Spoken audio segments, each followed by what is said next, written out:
A igreja me tratava, eu não precisava manifestar o demônio no irmão que traía a esposa, eu precisava manifestar o demônio no Léo que era gay, entendeu? Então aquilo começou a me trazer, abrir a minha mente, eu comecei a perceber que eu precisava de Cristo, mas eu também tive algumas frustrações. Por quê? Naquela época, o que me era pregado, o que as pessoas falavam pra mim? Que eu precisava me libertar disso de uma forma tão radical de que eu ia ter que acordar sem nenhum desejo por uma pessoa do mesmo sexo.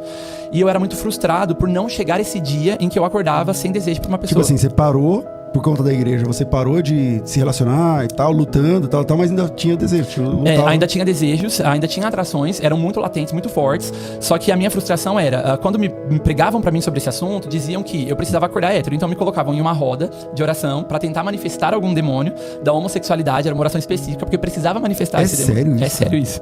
Pra manifestar esse demônio e sair a homossexualidade da minha vida, aí eu ia acordar sem atração por pessoas do mesmo sexo. Você doido pro demônio aparecer mesmo ali. Porque pra mim era a solução que eu tinha, né, quase que eu tava pegando o demônio e manifestando ele pra ver se dava um jeito.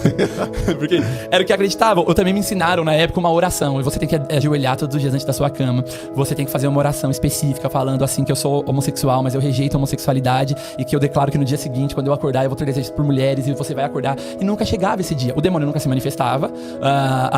Os desejos nunca saíam quando eu acordava e eu tava com aquela luta diária e isso começou a me frustrar. Cara, quanto tempo durou isso aí? Cara, eu fiquei por, acho que foi uns 5, 6 anos. E sem ter relações? Sem ter relação. Aí eu tava completamente dedicado.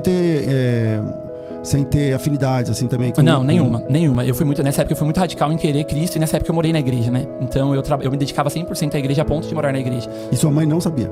Minha mãe não sabia. Quando eu saio da igreja, que eu conto pra minha mãe, que daí é a primeira vez que ela fica sabendo. Você saiu da igreja, então? Saí. Com essas frustrações, com tudo que eu tinha, com muitos dilemas, eu não tinha respostas. Um pouco polêmica essa história, tá, pastor? Mas se puder contar, eu conto. Não, posso perguntar. Eu saí da igreja porque eu tive algumas frustrações. Eu estava lutando com a minha sexualidade. E eu descobri moralidade sexual dentro da igreja com os líderes que eu admirava. Então, um pastor que adulterava, que traía sua esposa, que divorciou da sua esposa pra ficar com uma outra mulher da igreja. Teve um evento na época muito grande lá que aconteceu na igreja e após esse evento aconteceu algumas situações onde pessoas que eu admirava muito estavam cometendo pecados de moralidade sexual.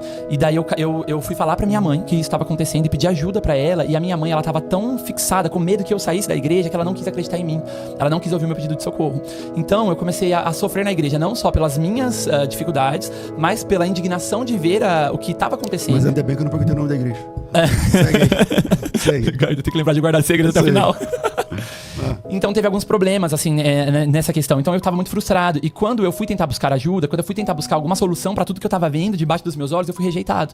Então aí sim eu fui mais demonizado ainda. Então foi quando eu tentei suicídio dentro da igreja.